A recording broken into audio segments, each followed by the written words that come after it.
Servus Männer, it's Red Pill Germany again. Today is one of these few days where I actually make a video because somebody asked for it in the comment section. Somebody posted a question under one of my recent videos that I should explain or I should talk about how it looks like in German supermarkets because they heard startling news that only people who received a double load of the Elixir of freedom are allowed to buy food in Germany or are allowed to enter a supermarket. So I decided to address this problem or this question in a dedicated video because it is quite interesting, I think. We talked about this already a couple of months ago when a lot of people or a large fraction of the population received the freedom elixir. And that of course raised the question, hey, can we not just be done with all these weird measures like social distancing and masks and all these things if we just allow into a store, for example, people who have recovered or people who are fully vaxxed. Now in Germany, in case you are not familiar with that, we call it 3G or 2G.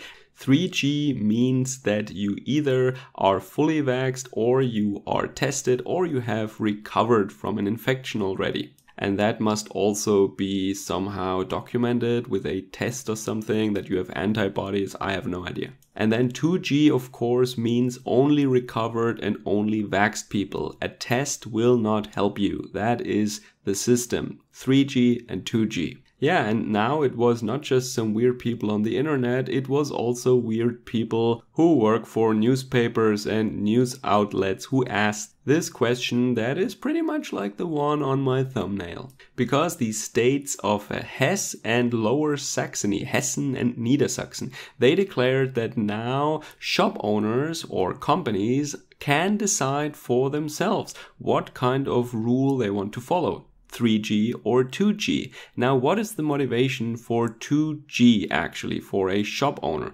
Because the obvious thing is that they're just not allowing in a certain fraction of the population and they would miss out on some business.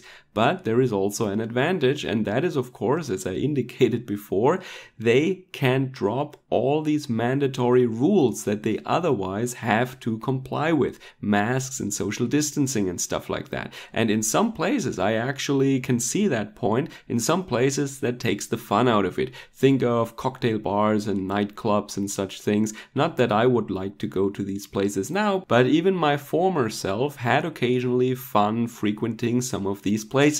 And yeah, looking back to these times, I can totally see how wearing a mask or being forced to social distance, yeah, that would have taken the fun out of it pretty much. So in these states, you have these rules now where the shop owners can decide for themselves. Okay. And that means all businesses, including supermarkets, for example. And then the media started asking that question and getting everybody nervous. And they went along and asked all the big supermarket chains and also some state governments, for example, or some speakers of a ministry in certain states. And in Bavaria, they said, for example, that they think this is some legal gray area, or even more than a gray area. It's questionable because supermarkets are an example for places where people have to go. It's like a basic need. A nightclub or a cocktail lounge is not a basic need. So a Bavarian minister said that he has doubts that this would be legally okay.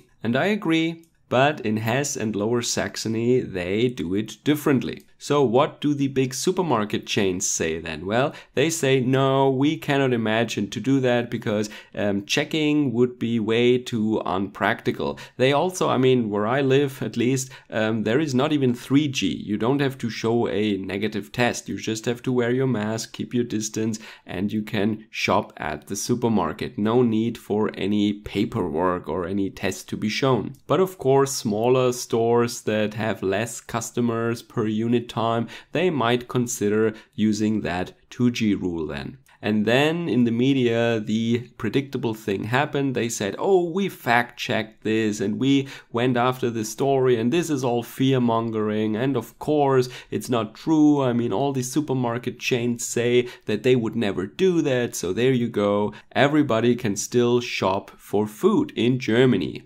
Okay, case closed, right? right?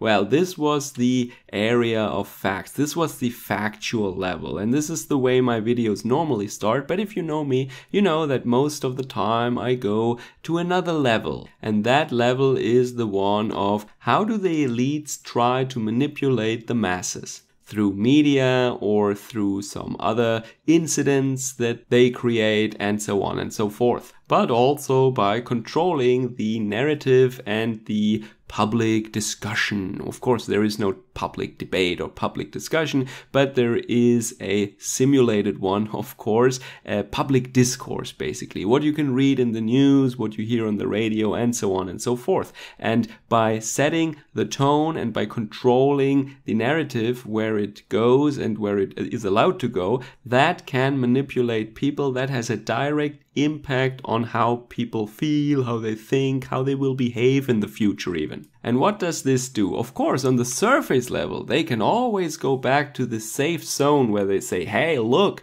this is not even true, this is not happening. Yeah, theoretically they could do it, but they won't. See? All fear-mongering, everything is okay, don't worry about it. But what is the effect on the German people when these questions are even discussed in public, when people are seriously debating or addressing this question of whether or not certain people, and maybe 30% of the population, 40% depending on the state, depending on the place, that you could lock them out of supermarkets. You could not allow them to buy food. And yes, of course, that is not happening in Germany. And I also know that in some places in the US and in some places of the UK, they have other problems right now. They have empty shelves and they have a crisis of transport and of supply chains and of basic staple foods and all these things. Fuel also. While prices are going up in Germany, that hasn't happened yet, at least not to my knowledge. But we have this discussion now, should certain people, and those are the uncompliant people, yeah, the ones that don't agree with the government, that don't agree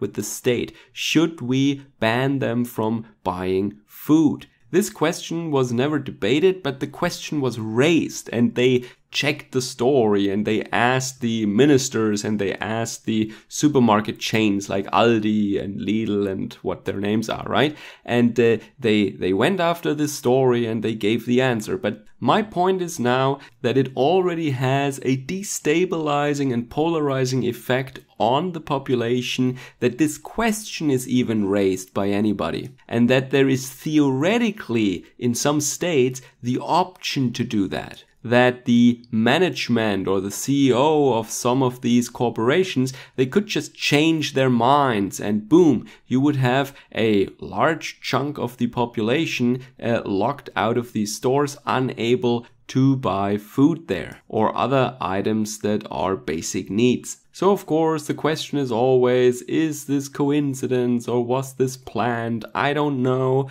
but if you look at things in a broader context, well, yeah, make up your own mind. I don't know. I'm not telling you what to think. But if this is coincidence, well then there are a lot of coincidences lately, aren't there? Alright, so that is the story as far as I want to tell it today. That is, this question was raised in Germany and it was answered to the negative, theoretically possible, but the supermarket chains and companies don't really see it as a practical option for them at the present moment. I hope that answers your question. Take care. Servus, Kameraden.